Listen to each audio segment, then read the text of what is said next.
Bonsoir à tous et à tous, bienvenue sur Charlie Logon, votre plateau de tout droit de savoir sur l'émission culturelle Qui sommes-nous? Aujourd'hui, nous allons parler des impacts qu'ont les noms étrangers que vous portez sur vous. Nous allons essayer de voir du point de vue historique et du point de vue de jusqu'à nos origines. Pourquoi et comment est-ce que nous sommes arrivés là à apporter des noms dont nous ignorons l'existence et la signification et même le sens.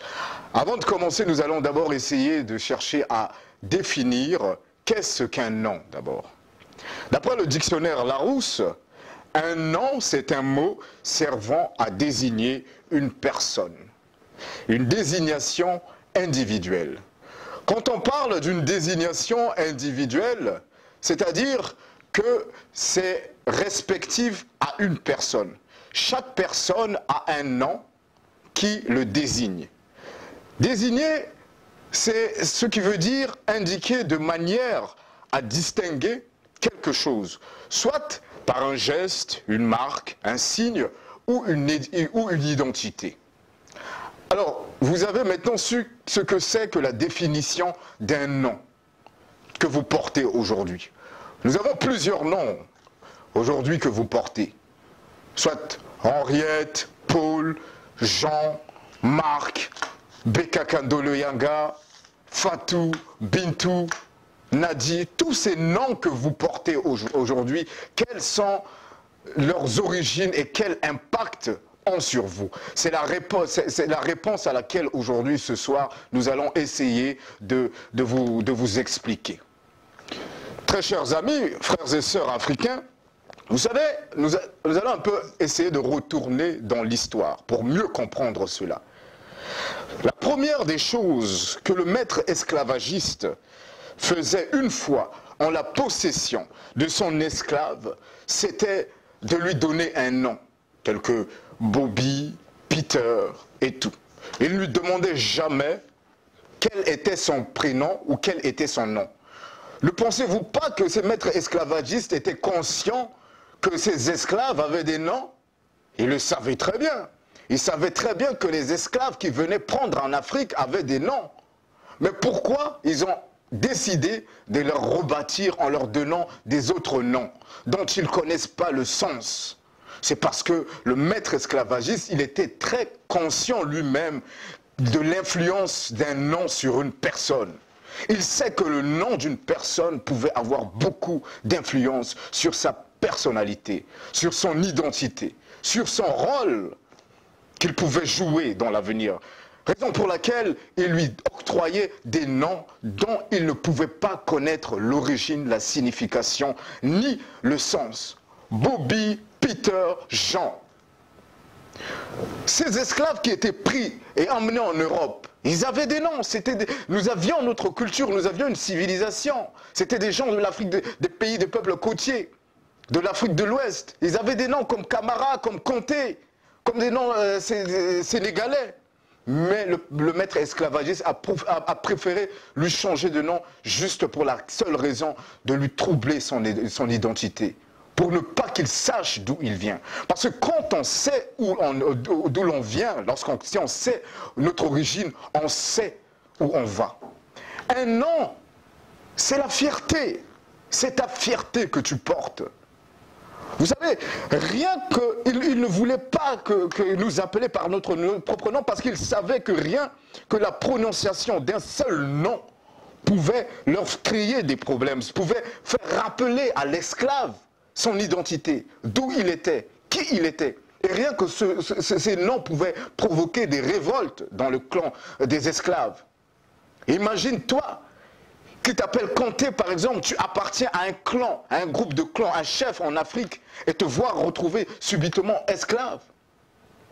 Bien sûr que ça provoquerait des révoltes. Vous savez, un célèbre journaliste a dit un jour, un peuple sans histoire, c'est un peuple sans âme.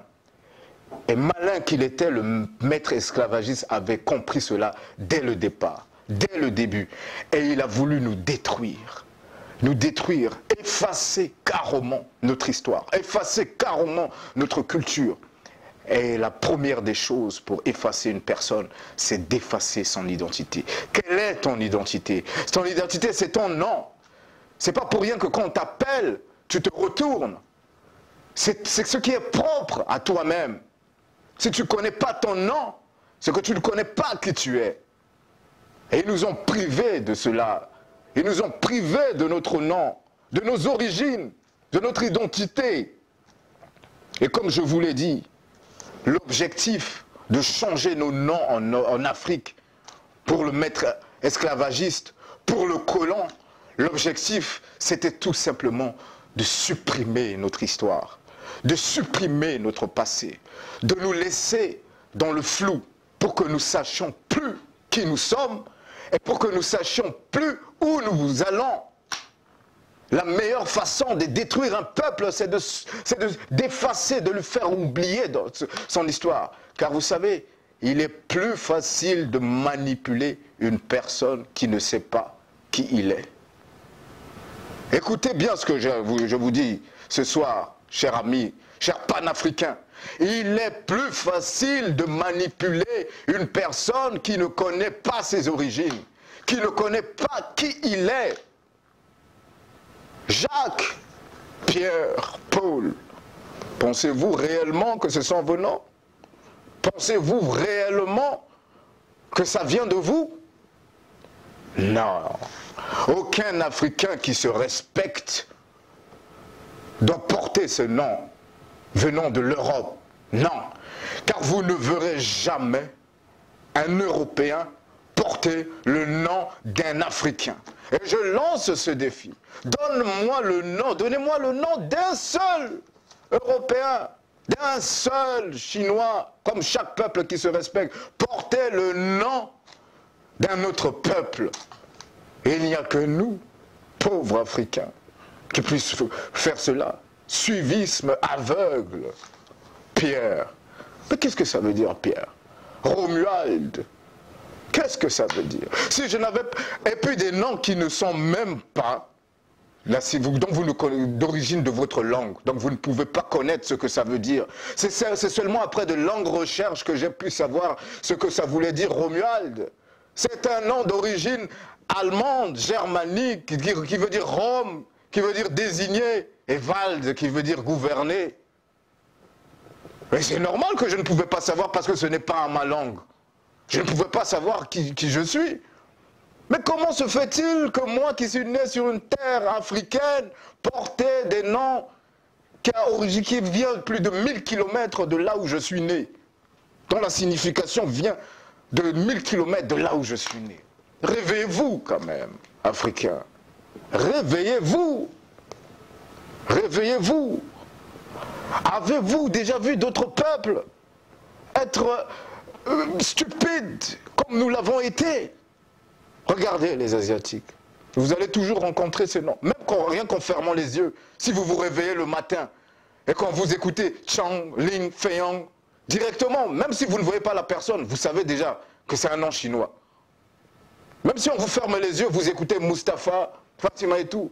Rien quand vous n'avez pas vu la personne, vous saurez que c'est un arabe. Rien qu'en fermant les yeux, si on dit le nom de Pierre, vous saurez que c'est un Européen. Mais nous, comment on va nous identifier? On va dire Paul, et puis la personne va s'ouvrir ses yeux. Non, c'est un Africain que j'ai devant moi. Non. J'aurais préféré avoir des noms beaux. Nous avons des noms très beaux. Panafricains. Abedi, Johanna, Nzundi, Asoka. J'aurais voulu que vous portiez des noms qui influencent votre personnalité, qui influencent qui vous êtes, dont vous connaissez l'explication et que vous connaissez les origines. Vous savez, il y a un adage qui dit on ne sait pas où on va si on ne sait pas d'où l'on vient. Regardez dans l'état auquel est notre continent aujourd'hui. Regardez où nous en sommes sur le continent africain. Vous pensez que cela est un fruit du hasard? C'est tout simplement parce que nous avons refusé notre patrimoine héréditaire que nos ancêtres nous ont laissé. C'est parce que On a abandonné notre fierté, on a abandonné ce qui est propre à nous pour suivre aveuglement l'étranger. Et aujourd'hui, il n'y a qu'à voir dans l'état dans lequel nous sommes. Nous ne savons même pas où nous allons. Est-ce de cette manière que nous voudrons contribuer pour reconstruire notre peuple? Est-ce que c'est de cette façon, quand nous sommes parmi les Asiatiques, nous voulons devenir Asiatiques, quand nous sommes parmi les Pakistanais, nous voulons devenir Pakistanais, quand nous sommes parmi les Arabes, on veut devenir Arabes, quand nous sommes parmi les Européens, on veut devenir Européens? Est-ce que c'est de cette manière que tu veux aider à reconstruire ton peuple, peuple noir, en suivant chaque fois l'autre? Non, retournons à la case de départ. Retournons dans notre maison, retournons à notre identité. Et une honte encore. Les noms que vous portez, ce sont les noms de ceux qui ont opprimé vos ancêtres. Ce sont les noms des gens qui ont traité vos ancêtres comme des moins que rien, qui ont pris vos ancêtres comme pour des animaux, des esclavages enchaînés. Et aujourd'hui, avec fierté, vous portez ces noms sur vous. Paul, Jacques, Jean. Avec fierté. Est-ce que vous prenez conscience de ce que vous faites? Imaginez un instant si on réveillait vos ancêtres, vos parents qui ont été pris en esclavage par ces gens. Et aujourd'hui, ils voient leurs petits-fils porter les noms des gens qui sont venus leur opprimer.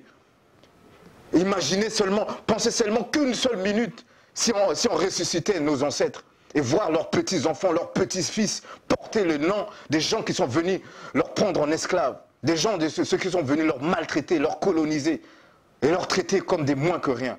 Non, frères, réveillons-nous.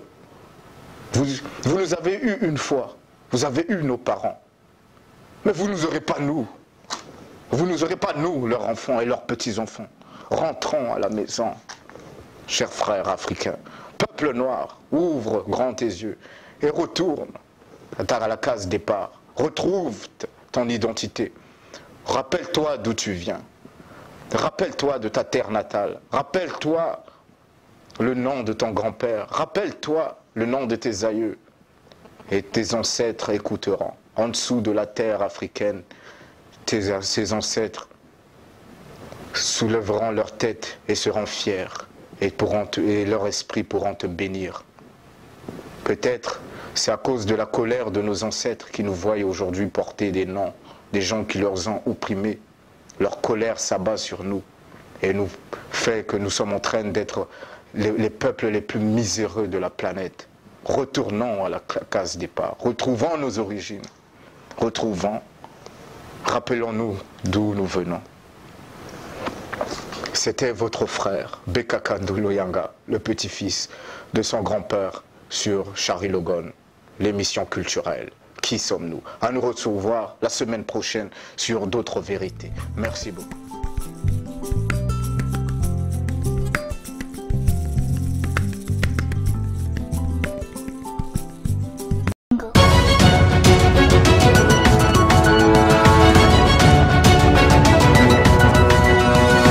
Momentum.